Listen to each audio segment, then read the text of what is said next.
ಕೇಳಿಲೆ ನಿನ್ ಹೆಂಡತಿ ತಹಸೀಲ್ದಾರ್ ಬಿಟ್ಕೊಂಡು ಎಷ್ಟೆಷ್ಟು ದುಡ್ಡು ಹೊಡೆದಿದ್ದಿ ಗೊತ್ತಾ ನೀನು? ನಿನ್ ಹೆಂಡತಿ ತಹಸೀಲ್ದಾರ್ ಮಾಡ್ಕೊಂಡು ದುಡ್ಡು ಹೊಡೆದಿದ್ಯಾ ನೀನು? ಅಲ್ಲಿ ನಿನ್ ಹೆಂಡತಿಯ ತಹಸೀಲ್ದಾರ್ ಬಿಟ್ಕೊಂಡು ದುಡ್ಡು ಹೊಡೆದಿದ್ಯಾ ನೀನು? ನೀನು ಅಯೋಗ್ಯ, ನೀನು ದುಡ್ಡು ಹೊಡೆದಿದ್ಯಾ ನೀನು? ಯಾರೇ ಹೇಳ್ಕೊಟ್ಟಾರ? ಅವರು ಅಶೋಕಣ್ಣ ಹೇಳ್ಕೊಟ್ಟಾರ ನಿಮ್ಗೆ? ಕೂತ್ಕೊಳ್ಳ, ನಿಮ್ ನಾಚಿಕೆ, ನಿಮಗೆ ಮಾನ ಮರ್ಯಾದೆ ಇದ್ರೆ ಸರಿ. ನಿಮ್ ಯೋಗ್ಯತೆ ಕೊಟ್ಟು ಬೆಂಕಿ ಹಾಕ. ನಿಮಗೆ ಮಾನ ಮರ್ಯಾದೆ ಐತೆ ನಿಮ್ಗೆ? ಅಯೋಗ್ಯರಿಗೆ ನಿಮ್ಮಂತ ಕೆಟ್ಟ ಜನ ನಾನು ಈ ದೇಶದಲ್ಲಿ ನೋಡಲ್ಲ. ನನ್ನ ಮೇಲೆ ಹಾಕಲೇ ಏನ್ ಮಾಡ್ತೀಯ? ಕಾನೂನ ರಾಜ್ಪಾಲ ತಡೆ ಹಿಡಿದ್ರು, ಇಲ್ಲಾಂದ್ರೆ ನಿಮ್ಗೆಲ್ಲ ಗತಿ ಕಾಣಿಸ್ತದೆ. ಆ ರಾಜ್ಪಾಲರು ಜಾರಿ ಕೊಡ್ಬೇಕಾಯ್ತ ಕಾನೂನ, ಗೊತ್ತಾಗೋದು.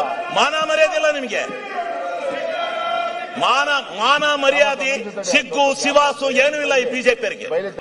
ಕೇಳಿಲೆ ನಿನ್ ಹೆಂಡತಿ ತಹಸೀಲ್ದಾರ್ ಬಿಟ್ಕೊಂಡು ಎಷ್ಟೆಷ್ಟು ದುಡ್ಡು ಹೊಡೆದಿದ್ದಿ ಗೊತ್ತಾ ನೀನು?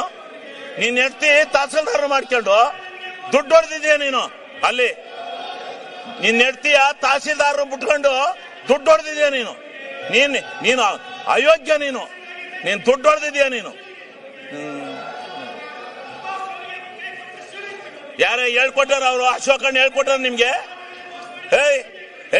ಕೂತ್ಕೊಳ್ಳ, ನಿಮ್ ನಾಚಿಕೆ, ನಿಮಗೆ ಮಾನ ಮರ್ಯಾದೆ ಇದ್ರೆ ಸರಿ. ನಿಮ್ ಯೋಗ್ಯತೆ ಕೊಟ್ಟು ಬೆಂಕಿ ಹಾಕ. ನಿಮಗೆ ಮಾನ ಮರ್ಯಾದೆ ಐತೆ ನಿಮ್ಗೆ? ಅಯೋಗ್ಯರಿಗೆ ನಿಮ್ಮಂತ ಕೆಟ್ಟ ಜನ ನಾನು ಈ ದೇಶದಲ್ಲಿ ನೋಡಲ್ಲ. ನನ್ನ ಮೇಲೆ ಹಾಕಲೇ ಏನ್ ಮಾಡ್ತೀಯ?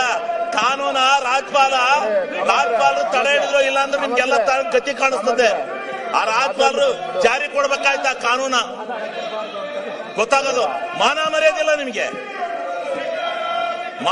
ಮಾನ ಮರ್ಯಾದೆ, ಸಿಗ್ಗು ಸಿವಾಸು ಏನೂ ಇಲ್ಲ ಈ ಬಿಜೆಪಿಯವರಿಗೆ.